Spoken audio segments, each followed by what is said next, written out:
Hola a todos, hoy vamos a ver un pequeño tutorial sobre las generalidades prácticas para colocar un plan de hidratación. Se denomina parenteral a toda aquella vía que no utiliza la vía enteral, es decir, la vía digestiva, para administrar fluidos, medicamentos o suplementos o lo que se necesite. Nos vamos a centrar en esta oportunidad a la administración de fluidos endovenosos. Vamos a conocer el nombre formal o real de los elementos que vamos a utilizar y también el nombre que se le da en la guardia o en la práctica diaria para ver de lo que. El plan de hidratación parenteral debe ser personalizado para cada paciente, debiendo contemplar las pérdidas basales con el agregado de las necesidades de la reposición específica. Quiero decir con esto, una persona no enferma tiene una pérdida basal promedio de 2000 mililitros, orina, sudor, secreciones biliares, salivas y con las heces. Si a esto agregamos que el paciente está con vómitos o fiebre y además tiene intolerancia o contraindicación de la ingesta oral, deberemos ajustar nuestro plan para lograr un balance entre los ingresos y los egresos que sea adecuado y evitar la deshidratación o sobrehidratación del paciente. ¿Cómo está conformado un plan de hidratación parenteral? Lo primero que vamos a conocer es que en la práctica diaria se lo conoce como PHP, con partes. Un extremo conectado al paciente a través de un catéter, a través de una vía de infusión que se conecta a los reservorios que contienen los fluidos que deseamos analizar.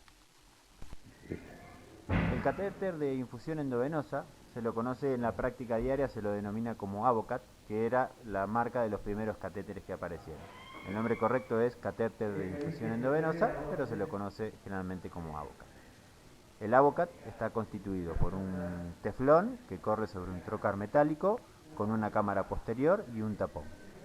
Fíjense cómo la punta del trocar, la punta biselada, sobresale unos escasos milímetros por delante de la vaina de teflón, que es lo que va a quedar colocado por dentro de la vena. El tapón posterior puede retirarse cuando uno está haciendo la colocación para hacer una extracción de sangre, por ejemplo. Una vez terminado el procedimiento, lo único que queda colocado es el catéter de teflón. ¿Qué debemos conocer sobre los Avocat? Es que están numerados. Cada número corresponde a un grosor. Cuanto menor es el número del Avocat, más grueso es el diámetro. Según la ley de Poiseuille, la velocidad del flujo del catéter es directamente proporcional al grosor e inversamente proporcional al largo del catéter. ¿Qué significa todo esto? Para simplificarlo, cuanto más corto y más grueso sea un catéter, más alta será la velocidad de fusión. En este caso vemos los diferentes tipos de catéteres que tienen una identificación también por colores. El que se ve más abajo, el número 16, es el más grueso, el 24 el más pequeño, en la imagen de la izquierda. Los que más habitualmente se usan son 18 y 20, lo más habitual. El 16 cuando necesitamos hacer una gran reposición de volumen en corto tiempo, por ejemplo en un paciente traumatizado. 22 y 24 generalmente en pacientes pediátricos o en pacientes que tienen accesos venosos difíciles. En la imagen de la derecha se aprecia a la izquierda el catéter 16, 18, 20, 22 y 24, donde se puede notar, donde se ve bien, la diferencia de grosor de los diferentes catéteres. Las guías de infusión se las conoce en la práctica como guías macro o guías micro, dependiendo del tamaño de la gota que infunden.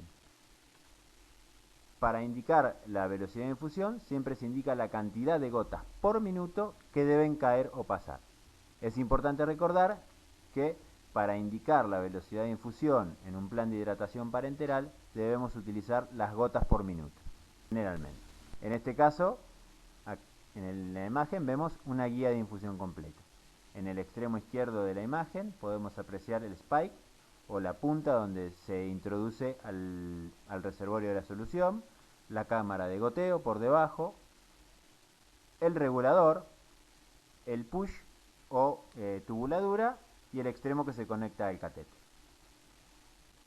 Acá podemos notar una diferencia en donde la cámara de goteo de la derecha tiene un pequeño tubo metálico que indica que esto es un microgotero, ¿sí? Va a infundir en microgotas, y el de la izquierda, que no tiene nada, infunde en macrogotas.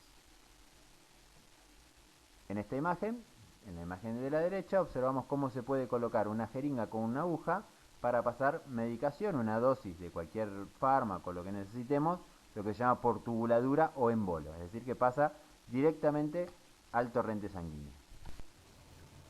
En estos dos videos vamos a apreciar cómo está conectado el spike al reservorio de solución, el funcionamiento del regulador y la diferencia que va a haber en la macrogota y en la microgota. Fíjense cómo al levantar la ruedita que tiene el regulador empieza a gotear en la cámara de goteo. Eso es una infusión que se denomina a chorro. Eso nosotros vamos a pasar grandes cantidades de volumen. Y fíjense cómo se cierra y luego nuevamente podemos ir regulando la velocidad que queremos que infunda. Estas gotas que van cayendo, nosotros debemos contarlas en 1 minuto de tiempo, para poder decir que sea a 7 gotas por minuto, a 14, a 21, siempre siendo en múltiplos de 7, que más adelante lo vamos a volver a ver.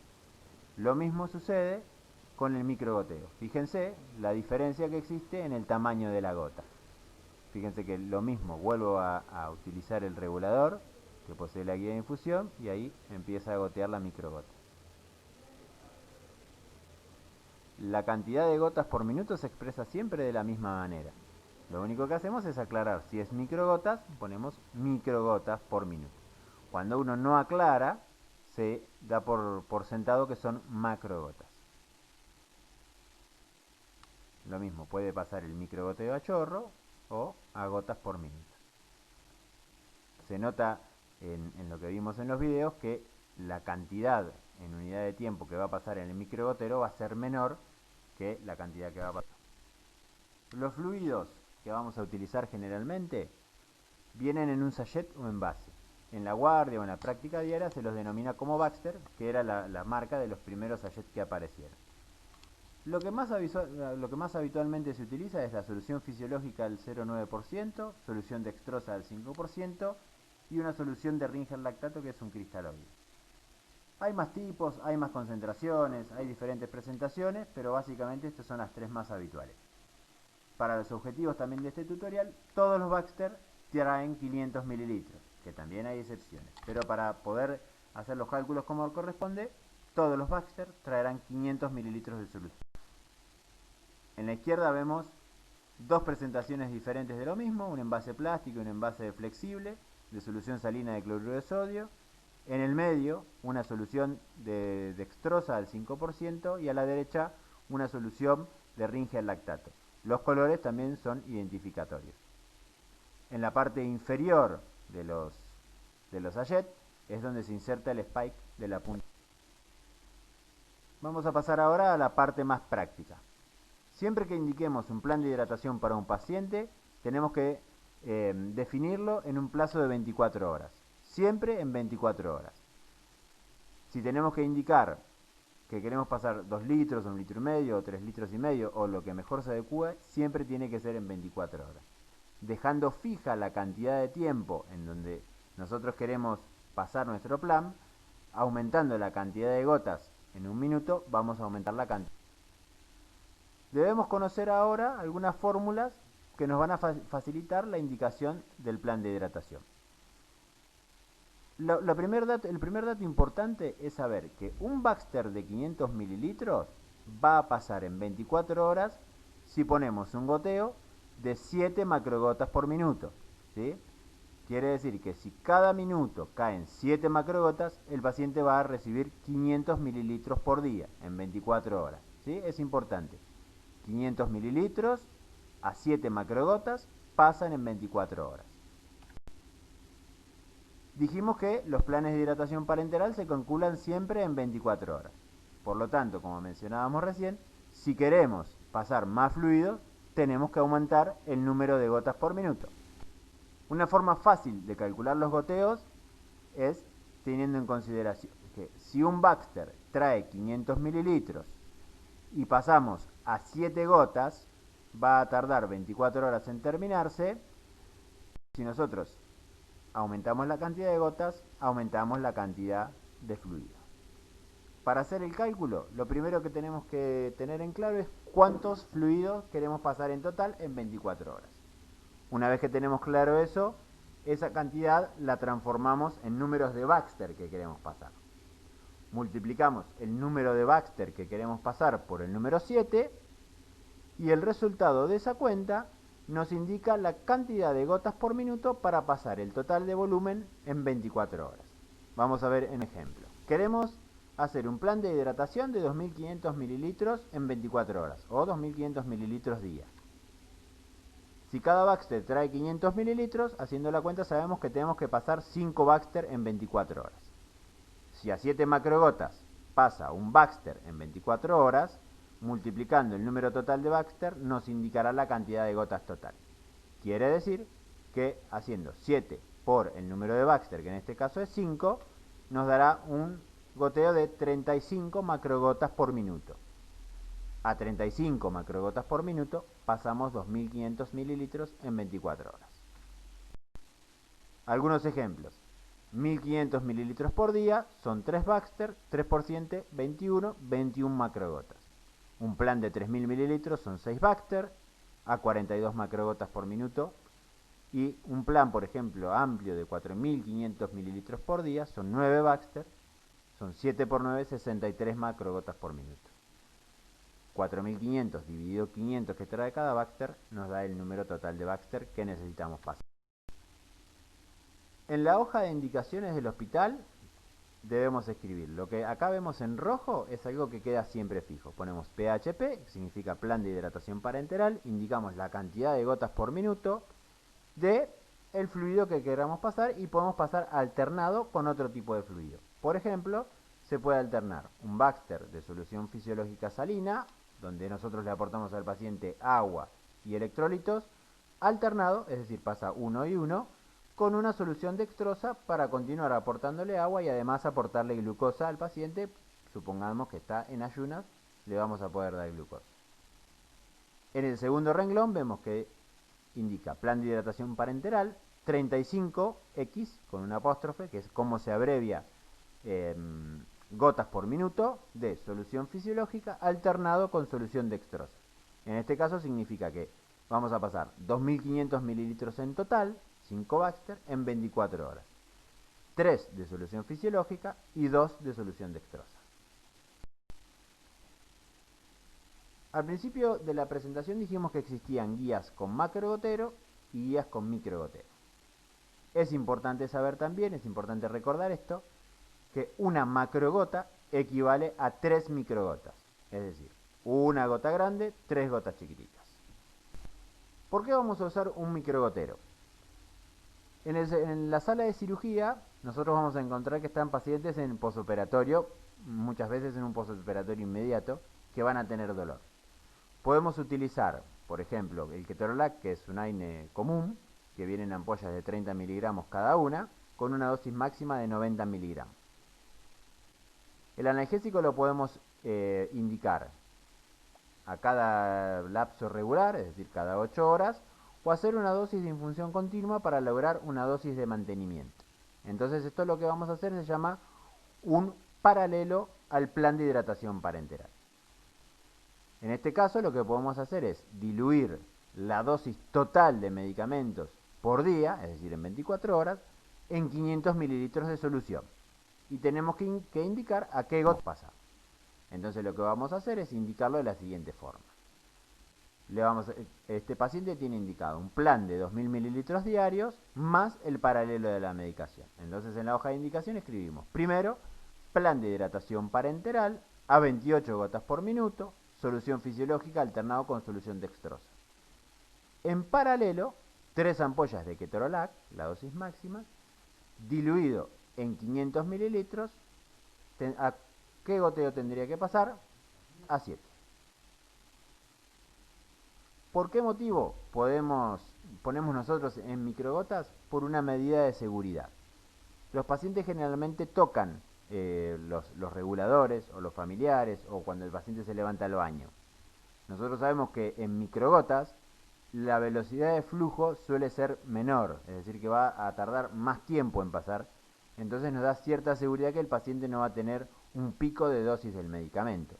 En este caso, al ser un analgésico común, probablemente no tenga mayores complicaciones.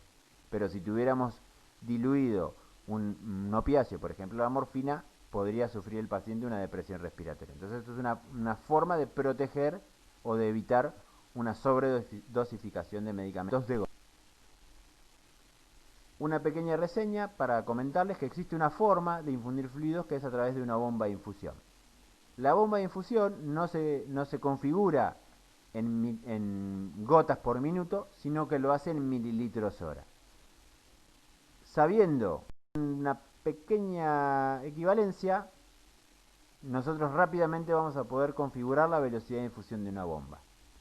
20 macrogotas equivalen a 60 microgotas, que equivalen también a 1 mililitro de solución. Y como regla, la velocidad de infusión en microgotas por minuto es igual a la velocidad de infusión en mililitros hora. Lo repito para que no sea tanto lío. La velocidad de infusión en microgotas por minuto es igual a la velocidad de infusión en mililitros hora. Es decir, un pequeño ejemplo. 500 mililitros a 21 microgotas por minuto pasan en 24 horas. 500 mililitros a 21 mililitros hora pasan en 24 horas. ¿Sí? El valor en microgotas por minuto es el mismo valor para decir que la solución pase en mililitros hora. Acá vemos un pequeño video, una pequeña demostración. En la parte de abajo vemos el catéter, un catéter que estamos simulando que fuera la vena. Vamos a introducir un catéter endovenoso y van a ver cómo el teflón queda solo en la vena. Hacemos la introducción por la parte del bisel del catéter, lo guiamos, fíjense que ahora retiramos el trocar.